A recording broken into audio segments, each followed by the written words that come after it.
wattaqullaha alladzi tasaaluna bihi wal arham innallaha kana 'alaikum raqiba.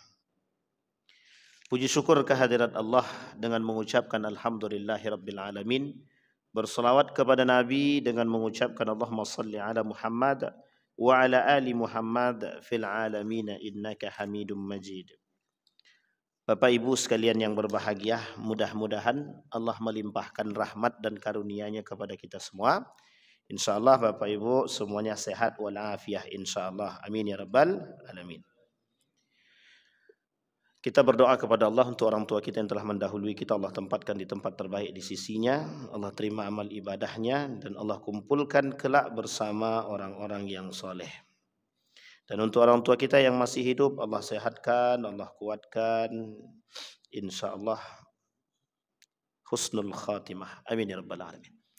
Baik Bapak Ibu sekalian yang berbahagia, pada pertemuan bulan lalu kita telah sampai pada pembahasan dosa besar yang ke-13, akilu malil yatim wa zulmih. Akilu malil yatim atau aklu malil yatim wa zulmuhu. Memakan dosa anak yatim, memakan harta anak yatim dan menzolimi dia atau kezoliman terhadap dia. Nah Bapak Ibu, itu masuk dalam kategori dosa besar. Sekarang kita masuk pada dosa besar yang ke-14. Ini memang persoalan dosa besar ini ngeri-ngeri sedap. Kalau dibahas tak tahu dari tak tahu jadi tahu. Kalau sudah tahu kita harus jaga-jaga. Al-kabiratur rabi'ah ar-rabi'ah asyarah. Al-kadhibu 'ala Allahi wa 'ala rasulihi sallallahu alaihi wasallam. Dosa besar yang ke-14 berdusta atas nama Allah dan berdusta atas nama Rasulullah sallallahu alaihi wasallam. Wa qala Allah azza wa jalla wa yaumal qiyamati tara alladhi kadzdzabu 'ala Allahi wujuhuhum muswaddah. Kata Allah dalam Al-Qur'an, orang yang berdusta atas nama Allah, wajah mereka itu muswaddah, hitam, kelam, lebam, bentuk terbakar, hangus. Kata Allah dalam Al-Quran di hari kiamat. Qala Al-Hasan, humul ladzina yaquluna in syi'na fa'alna wa in syi'na lam naf'al. Apa maksudnya itu? Maksudnya begini, kata Al-Hasan, bentuk daripada kedustaan terhadap Allah itu adalah bersumpah bukan atas nama Allah. Contoh, kalau mudah-mudahan kami bisa melakukan perbuatan tersebut.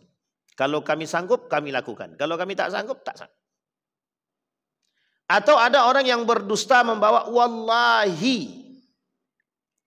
Wallahi Bapak Ibu sekalian yang berbahagia, demi Allah, bersumpah atas nama Allah, demi Allah.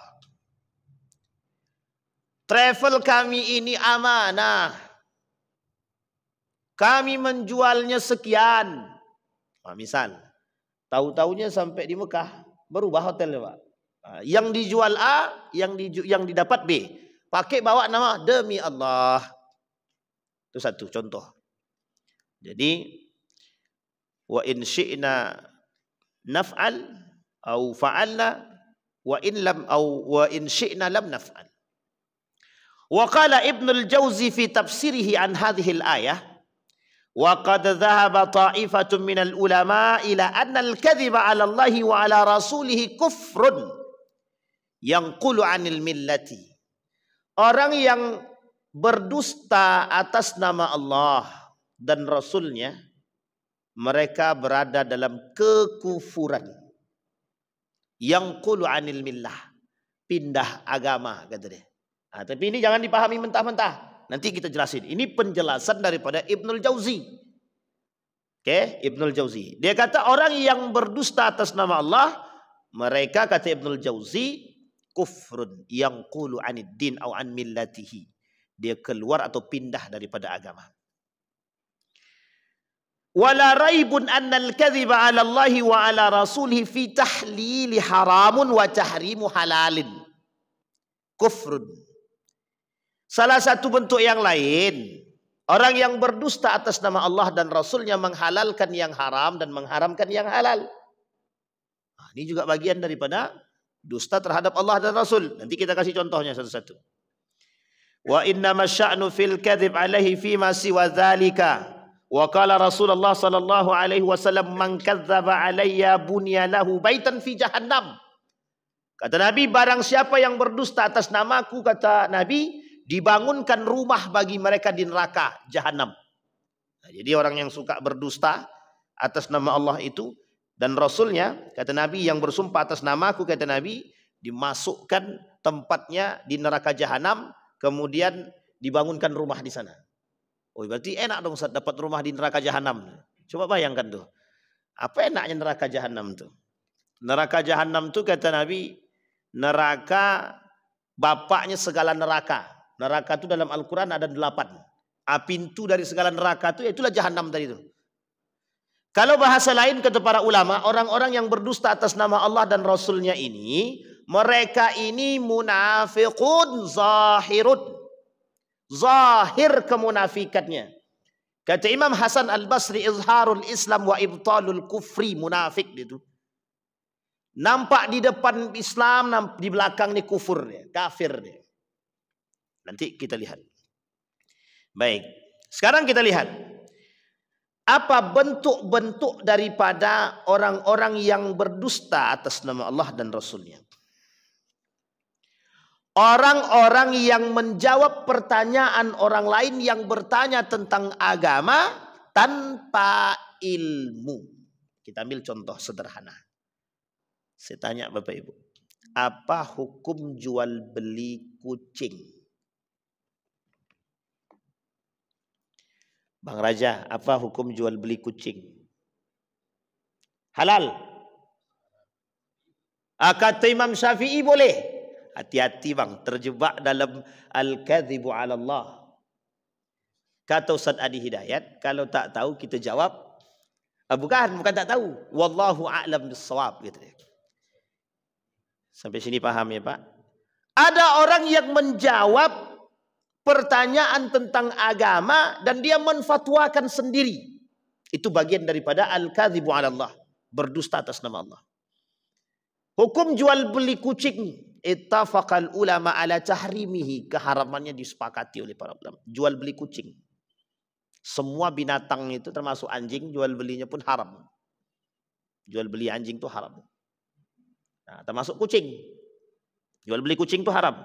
Maka kata para ulama min ba'di Syafi'iyah, cara memperjualbelikan kucing itu bukan jual beli, tapi menukar atau membayar jasa atau perawatan kucing. Itu kata para ulama. Nah, yang dimaksud dengan al-kadhibu ala Allah tadi, ada orang yang sok tahu tentang hukum dan fatwa mengatasnamakan. Ketika ditanya apa hukumnya laki-laki pakai kain sutra, halal, itu kan cuma kain biasa. Nah, ini namanya jawab dengan nafsu tanpa ilmu. Kata para ulama itu masalah. Yang kedua, berkomentar tanpa ilmu. Apa berkomentar tanpa ilmu? Nah, ini banyak nih. Ini kalau mau tengok nih, seperti ini penyakitnya. Yang bagian daripada kenifakan, terindikasi kemunafikan, atau terindikasi orang-orang yang mohon maaf hampir menyerempet pada al-kadhib ala Allah itu. Orang-orang yang berkomentar seolah-olah mengerti akan persoalan tersebut. Nah, ini kalau Bapak Ibu mau lihat itu, tengoklah orang-orang yang berkomentar di sosmed, sosial media. Banyak ahli fatwa muncul. Padahal tidak tahu itu. Ahli fatwa muncul. Seolah-olah merasa mengerti agama. Dan mereka berkomentar, membawa urusan pribadi. Membawa pengetahuan pribadi. Bapak Ibu, persoalan fikih ini selesai. Persoalan fikih di muka bumi ini itu selesai. Diselesaikan oleh para ulama yang alim, biijtihadihi, dengan ijtihad mereka. Jadi kalau kita mengatakan sesuatu tentang perkara hukum, sebaiknya kata para ulama, sebaiknya dan selazimnya seorang dai ingin mengutarakan persoalan hukum membawa nama ulama yang kredibel terhadap pakar hukum tersebut. Misal tentang persoalan kucing tadi. Sebagian ulama Syafi'i mengatakan, kalau kita kenal nama ulamanya itu lebih baik. Nah, sebutkan, berkata bahwa jual beli kucing haram. Kan gitu. Misal persoalan anjing, najis apa tak najis? Kata Imam Syafi'i, dari liurnya sampai bulunya sampai badan, semua yang terlibat dalam anjing tersebut semua hukumnya najis, kata Imam Syafi'i.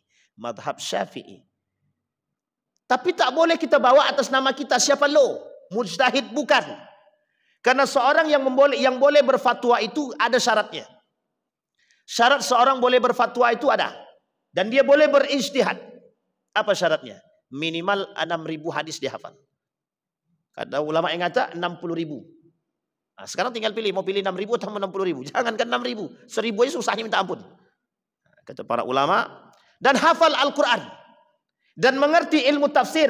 Dan mengerti bahasa Arab. Serta mengerti ilmu balaghah. Dan ilmu-ilmu yang lain. Sekarang kita pelajari ilmu Al-Quran. Dalam ilmu Al-Quran itu, al-itqan fi ulumil Quran, mabahis fi ulumil Quran, itu kalau kita kaji satu-satu, kita ambil satu judul aja, satu cabang ilmu saja dari Al-Quran itu atau poinnya, salah satunya adalah al-lahnu, lahan fil Quran, kesalahan dalam membaca Al-Quran, al-lahnu fi qiraatil Quran. Itu dibahas oleh para ulama 3 buku. Bahkan ada yang 2 jilid, ada yang 3 jilid. Tentang lahannya saja. Al-lahnu fil Quran. Nah kalau dah khatam dia, persoalan Al-Quran nih, baru bisa dikatakan mujtahid. Kalau tidak khatam dia, apa yang mau dikatakan mujtahid? Al-Quran aja tak hafal. Qul huwallah aja berlepotan. Itu kemudian berfatwa. Nah, itu makanya dikatakan oleh Dr. Mawardi Muhammad Saleh itu, baru keluar dia, lah jadi ahli fatwa dia. Beliau, Dr. Mawardi itu, berapa tahun itu? S1, S2, S3 di Madinah. Membahas satu mazhab Imam Asy-Syafi'i. Sampai sekarang tak selesai. Disertasinya hampir 600 lembar. 1.000. 1.000. Nah, itu kira-kira gimana tuh? Itu udah ngelotok. Itu pun kata beliau belum selesai semua. Apatah lagi kalau dibahas mazhab yang lain. Berarti kalau 4 mazhab, satu mazhab Syafi'i aja secara dasar aja 1.000, berarti kalau 4 mazhab 4.000. Itu pengkor tangan tuh Pak, nulis tuh Pak. Coba. Dan itu pakai bahasa Arab nulisnya itu. Itu pun beliau bukan mujtahid. Dr. Mawardi itu tidak mujtahid, hafal Al-Quran. Nah, coba bayangkan. Belum bisa dikatakan mujtahid. Dan beliau juga tidak mengakui bahwa diri beliau mujtahid. Nah sekarang cuma, mohon maaf, kita tidak merendahkan siapapun. Jangan menjadi ahli fatwa yang mendadak. Belajar agama, 20 tahun belajar agama. Syekh Said Ramadan Al-Buti. Said Ramadan Al-Buti itu sepanjang hidup dan hayatnya hanya belajar agama saja Pak. Sampai menjadi mufti dia, menjadi ulama besar dia di Syria itu, pun tidak berani mengatakan bahwa diri dia seorang mufti. Lah ini ada orang, baru-baru udah jadi mufti dia. Nah, keluar dia langsung kata dia, kencing kucing itu halal kata dia. Ada kacau kita dibuatnya kan. Bapak Nabi, ibu Nabi masuk neraka kata dia. Jadi persoalan seperti ini tak bisa dikaji begitu saja. Harus butuh pemahaman yang lebih kompleks. Sehingga mohon maaf, ada hadis mengatakan la'anallahu zawaratul kubur. Rasulullah melarang dan melaknat wanita-wanita ziarah kubur. Protes semua perempuan itu, yakin saya Pak.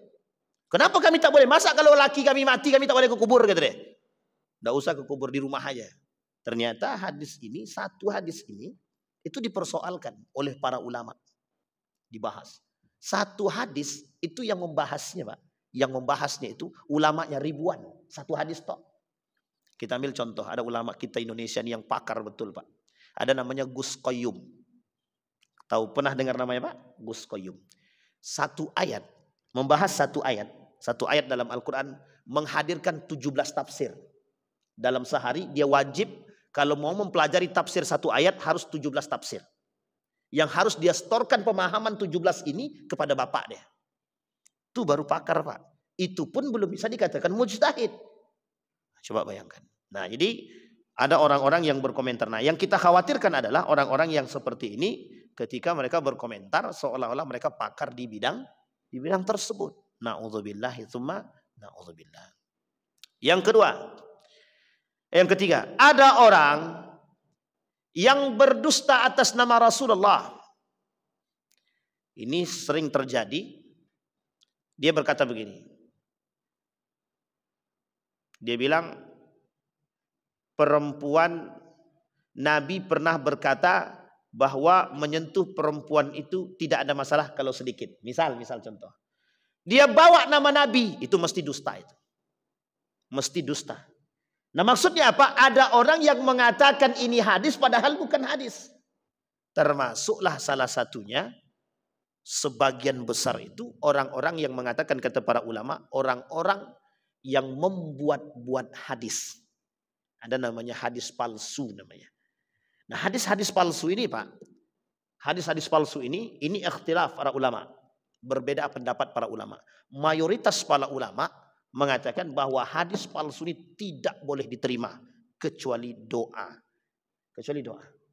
Nah doa ini pun sebenarnya tak pakai hadis pun tak masalah.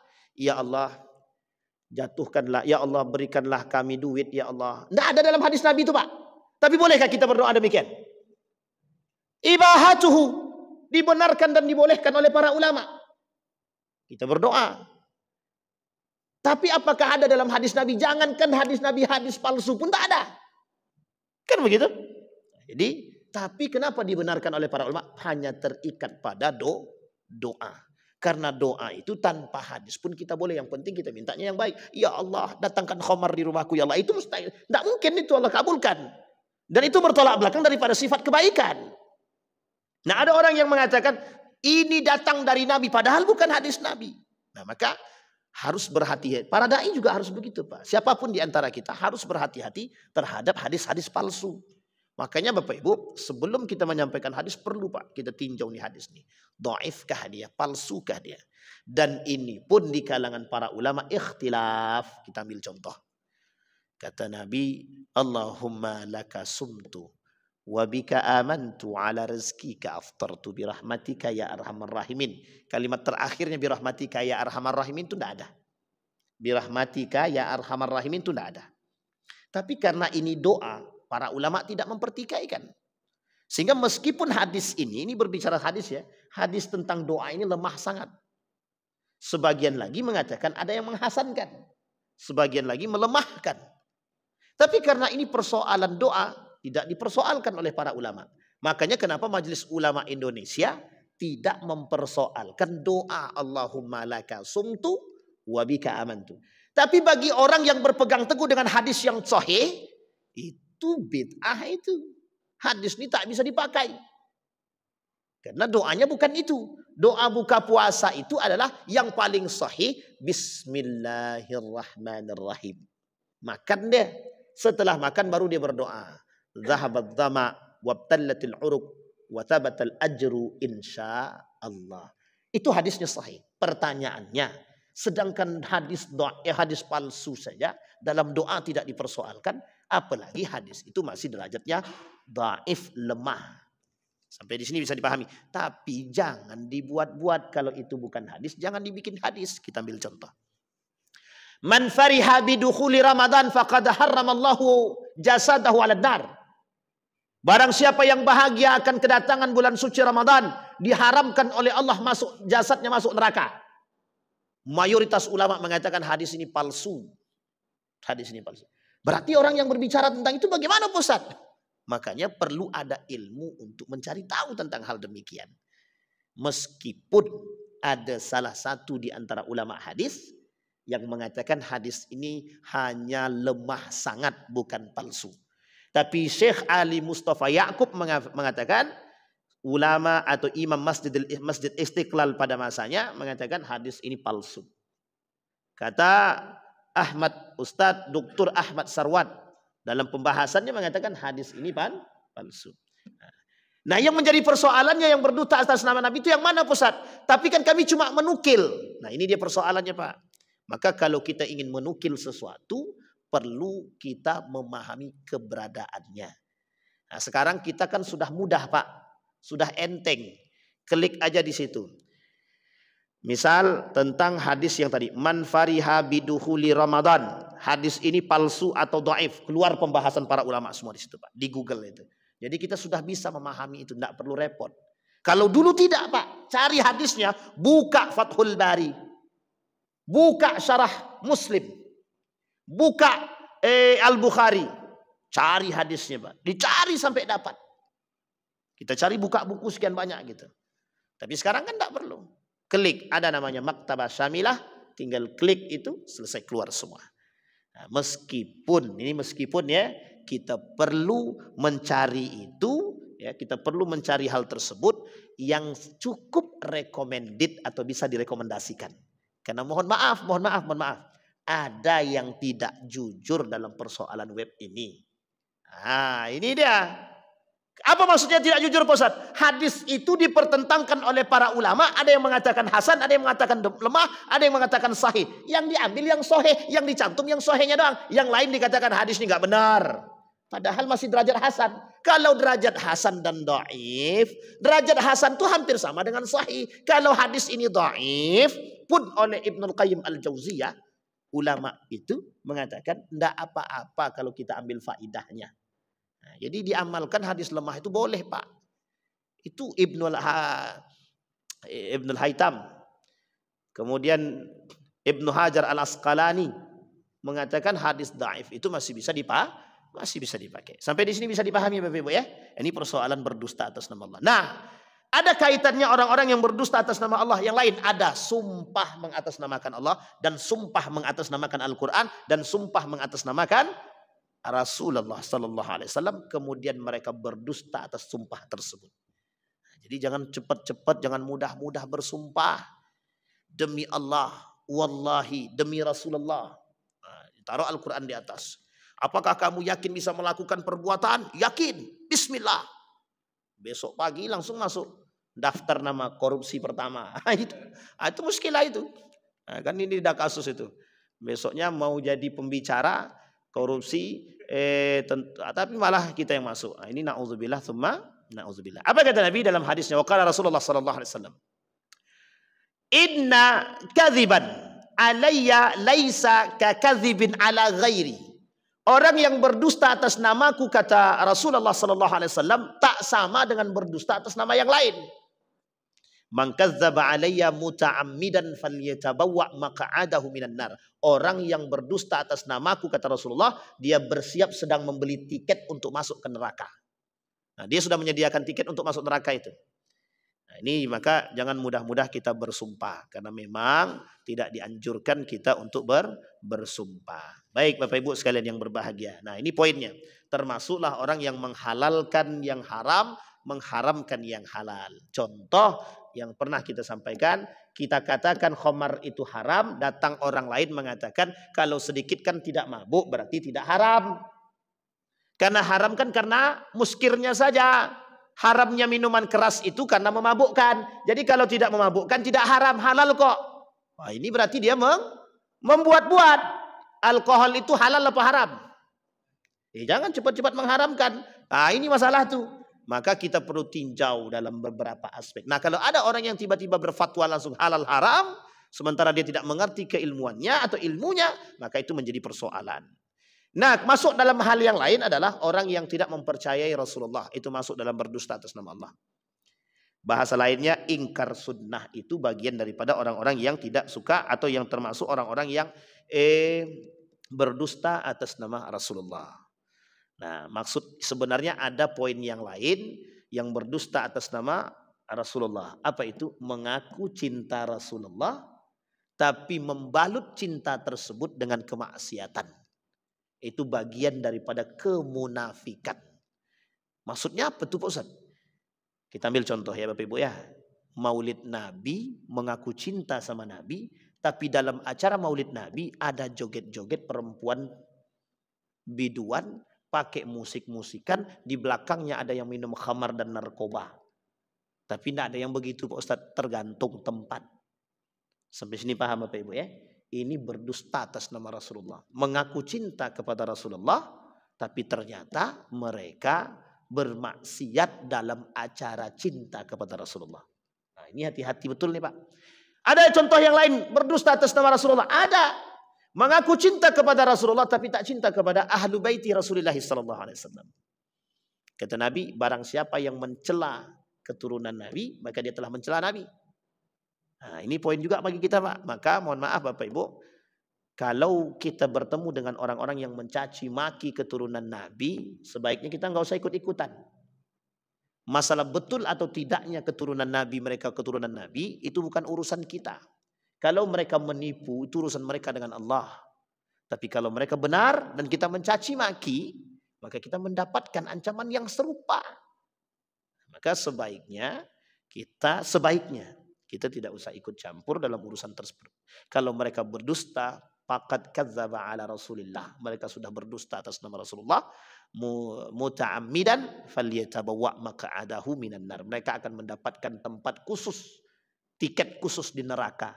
Nabi kata dalam hadis itu nerakanya khusus, neraka jahanam.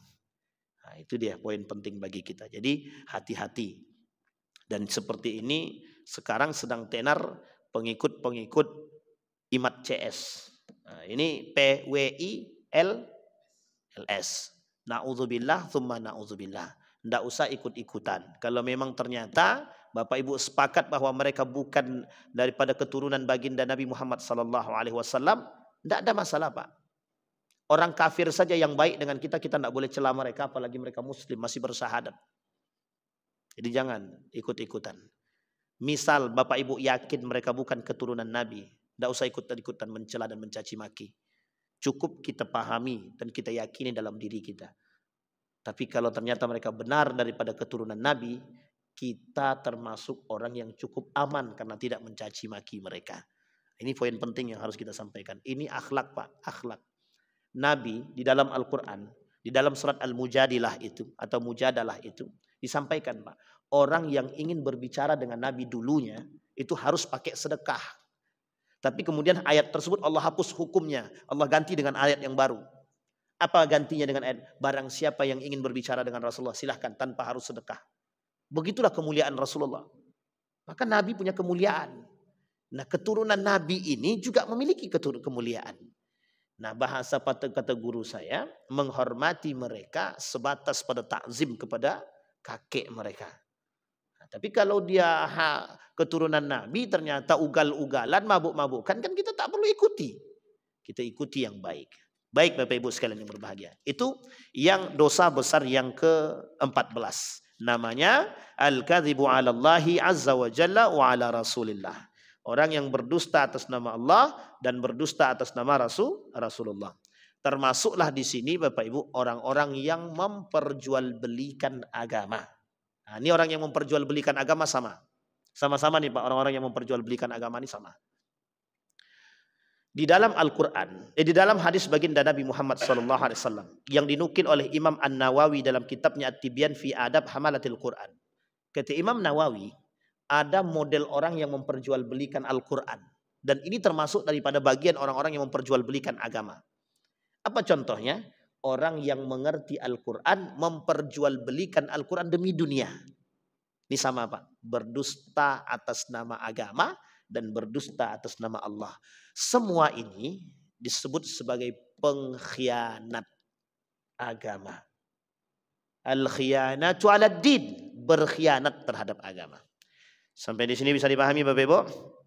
Aman Bapak Ibu ya? Baik. Sekarang kita masuk kepada al-khamisatu, al-kabiratul khamisatul ashar. Dosa besar yang ke-15. Al-firaru minaz zahfi. Apa maksudnya? Orang yang lari dalam perperangan. Kata Nabi salah satu tanda orang munafik. Tanda orang munafik itu dalam hadis Nabi katanya 4. Dia ada 3 dalam hadis pertama, hadis kedua ada 4. Salah satu di antaranya adalah orang yang lari dari perperangan.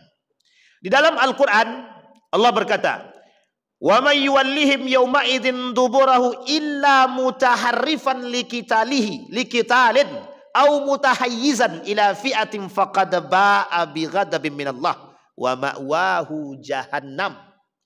Baik. Wa bi'sal masir. Ada orang yang berpaling daripada perintah untuk berperang, yang perintah itu datang dari Allah, diturunkan kepada baginda Nabi Muhammad SAW. Ini pernah terjadi pada masa Nabi. Ketika baginda Nabi Muhammad SAW memerintahkan sahabat untuk berperang. dalam perang Uhud. Ini saya ulang lagi nih, dalam perang Uhud. Apa kata kaum munafik? Kami tidak mau membunuh jiwa kami sia-sia. Jelas-jelas jumlah mereka lebih banyak, sementara kami sedikit. Ngapain kami harus ikut berperang? Kata kaum munafik. Nah, karakteristik ini sama Pak. Orang munafik itu nerakanya jahanam. Makanya Allah sebutkan dalam Al-Quran. Dan Nabi sebutkan salah satu karakternya orang munafik adalah lari dalam berperang. Ketika diperintahkan berperang mereka berpaling. Uniknya orang munafik itu Pak, ketika dalam berperang itu, perang Uhud itu mereka datang tuh Pak, ikut. Ketika mau berperang, mereka paling belakang Pak. Biar yang lain mati dulu katanya. Nanti kalau sudah mati mereka kabur. Tapi kalau posisi ini kuat, posisi umat muslim ini kuat, dia seolah-olah berdiri paling, kami berperang, kami berperang. Nah, begitulah ciri khasnya orang-orang munafik itu. Orang munafik itu penakut, pengkhianat, itu yang disampaikan oleh Nabi. Termasuk sama kayak orang Yahudi. Yahudi itu kan besar suara aja. Kalau bahasanya besar suara. Israel itu, Bani Israel itu besar suara. Tapi penakut itu Pak. Ketika Nabi Musa suruh, silahkan kalian masuk ke dalam gua itu. Apa kata mereka? Masuk aja lah dirimu Musa sama Tuhanmu. Nanti kalau sudah menang kasih tahu kami. Gitu. Kalau sudah aman baru kasih tahu kami. Nah, itu coba karakternya orang Bani Israel itu. Nah ini yang dicontoh oleh karakternya orang-orang munafik. Orang munafik itu mengatakan bahwa kata orang munafik itu berperanglah. Kami tidak akan berperang karena kami tidak akan mau membiarkan jiwa kami ini mati sia-sia. Nah orang sekarang takut berperang. Orang-orang sekarang takut Pak. Nanti bahasanya begini, siap Ustadz, kami cukup jihad di rumah tangga kami aja. Nah, ini ciri-ciri khas kemunafikannya nampak kalau mereka mengatasnamakan Allah dan Rasulullah, tapi karena ketakutan mereka, maka terkategorikan sebagai orang-orang yang munafik. Nah, ini hati-hati betul nih Pak. Jangan sampai kita termasuk dalam kategori orang-orang yang mohon maaf, munafik atau lari daripada perperangan. Nah sekarang kan tidak ada perang Pak Ustaz. Memang sekarang tidak ada perang. Nah, terus bagaimana Pak Ustaz? Sekarang itu pada ayat selanjutnya Allah kata begini. Al-an khaffafallahu ankum wa alima adna fikum dha'fah. Fa in yakum minkum mi'atun sabiratun yaghlibu mi'atain. Wa iyyakum minkum alfu yaghlibu alfaini biidnillah. Wallahu ma'as sabirin. Sekarang perang ini tak ada secara fisik. Tapi perang ini ada secara akal. Maka disebut dengan perang pemikiran. Apa yang harus dilakukan oleh umat muslim hari ini? Melawan mereka dengan berpikir. Mereka kata mereka begini. Ini dalam perang pemikiran ya. Kata mereka begini. Tidak ada campur tangan Tuhan dalam urusan politik. Kita lawan Pak. Siapa bilang Islam tidak pernah berbicara politik? Tidak ada tidak ada perannya Islam dalam kemerdekaan Republik Indonesia. Siapa bilang? Nah, ini kaum munafik semua nih. Islam kata nikah beda agama haram, kata mereka nikah beda agama mubah, boleh. Nah, yang kayak gini harus kita lawan. Kenapa harus kita lawan? Lah kalau Bapak Ibu diam semua kita Pak. Jadi sesuatu yang hari ini tersebar dalam bentuk kemungkaran dan perubahan bahasa yang merusak, itu karena diamnya kita semua. Contoh, bahasa yang sederhana yang merusak kita hari ini itu, yang hampir terjebak kita dalam kemusyrikan dan hampir terjebak kita dalam kekufuran. Yang memberi kami makan itu bukan Allah.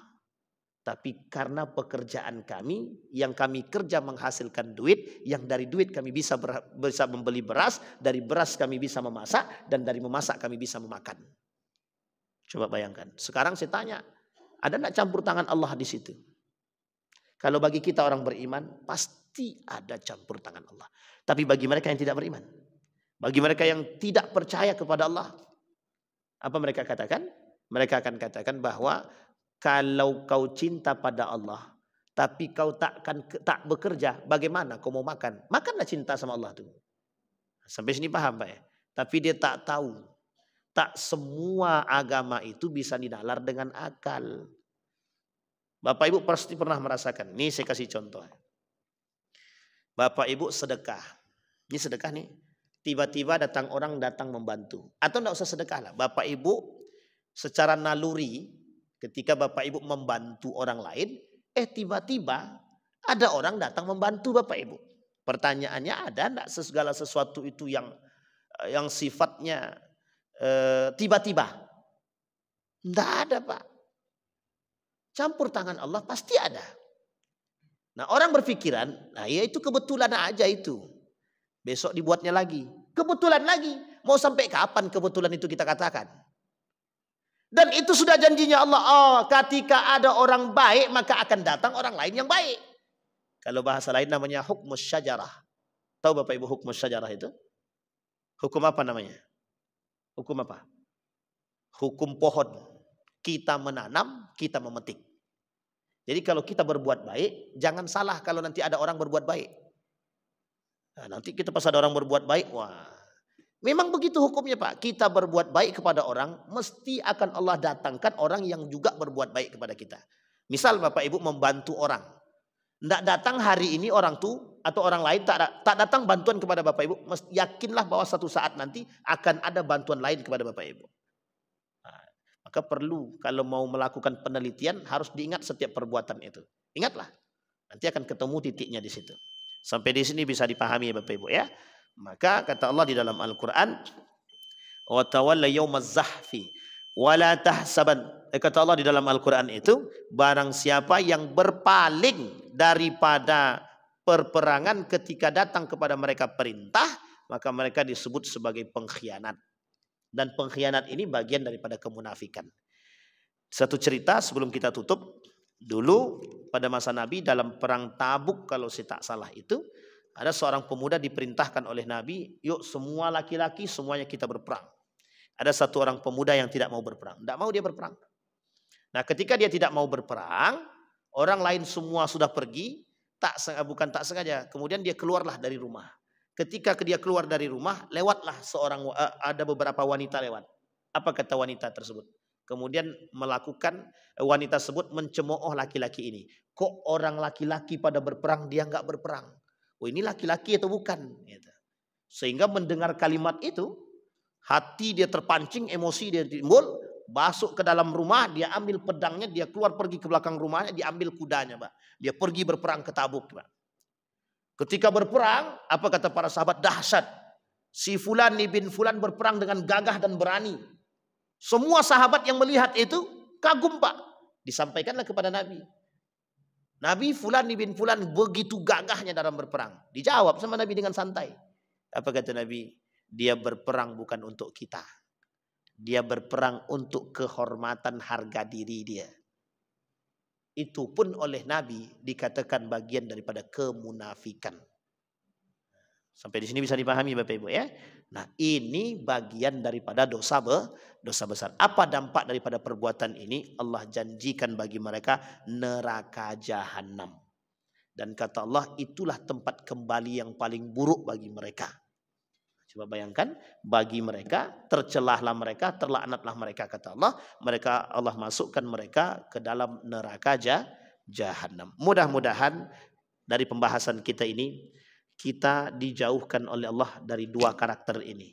Yang pertama, berpaling daripada kebenaran, itu bagian daripada perperangan. Berpaling daripada perperangan, yang perperangan tersebut hari ini tidak kita temukan, tapi setidaknya kita membantu orang-orang yang sedang berperang dalam perang pemikiran. Yang kedua, semoga kita tak terjerumus dalam karakter berdusta kepada Allah dan Rasulullah, agar kita bisa mengungkapkan sesuatu yang baik sehingga yang itu yang diridhai oleh Allah Subhanahu wa taala, sehingga setiap perbuatan kita tidak terjebak dalam kekufuran. Kedua-dua ini, neraka yang dijanjikan bagi mereka sama dengan orang-orang munafik, dan mereka semua bagian daripada kemunafikan itu. Nerakanya jahanam. Fabi'sal masir, tempat seburuk-buruk tempat kembali.